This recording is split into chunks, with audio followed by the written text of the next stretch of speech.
Mark. I'm happy to be here with you on this Sonnet segment. It's called Then and Now, so we're going to take you through a few things in the past and talk about where you've come in your career. And a lot of people say, if I only knew then what I know now, things might have been different for me.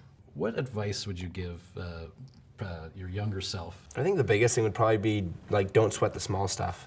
Right. I think growing up, you start thinking about things that you can't control, or stuff that really doesn't matter in the grand scheme of things. And I think I worried about that stuff a little too much growing up. And if I could redo it over, I would just tell myself, don't sweat all that small stuff. Just want to ask about the skills that you picked up when you started living on your own, laundry, cleaning, all that kind of stuff. What was your, were you good at all that stuff? Did it take a while to get used to doing that?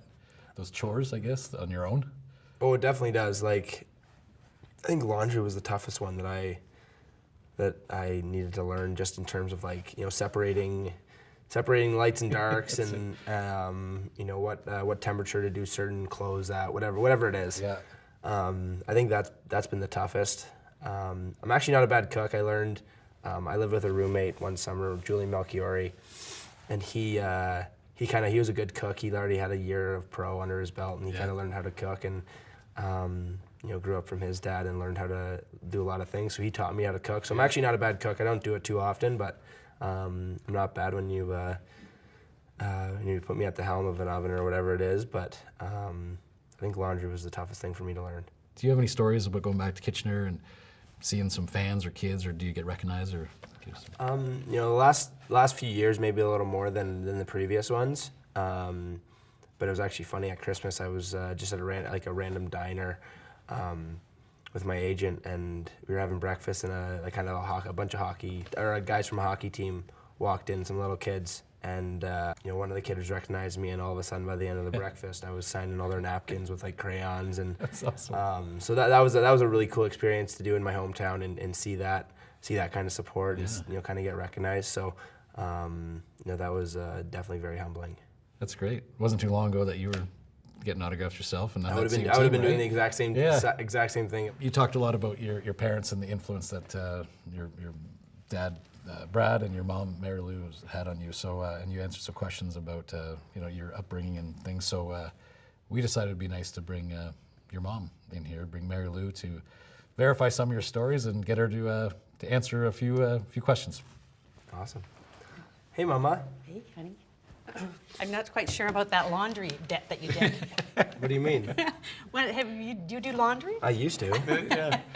Mary Lou. Hi. I'm Devin. Devin, hi. Nice Devin. to meet you. You've raised a wonderful boy here. Thank you. I think he's pretty awesome. He's given us too much credit, I think. Oh no, I'm sure you deserve it. Let's get into that.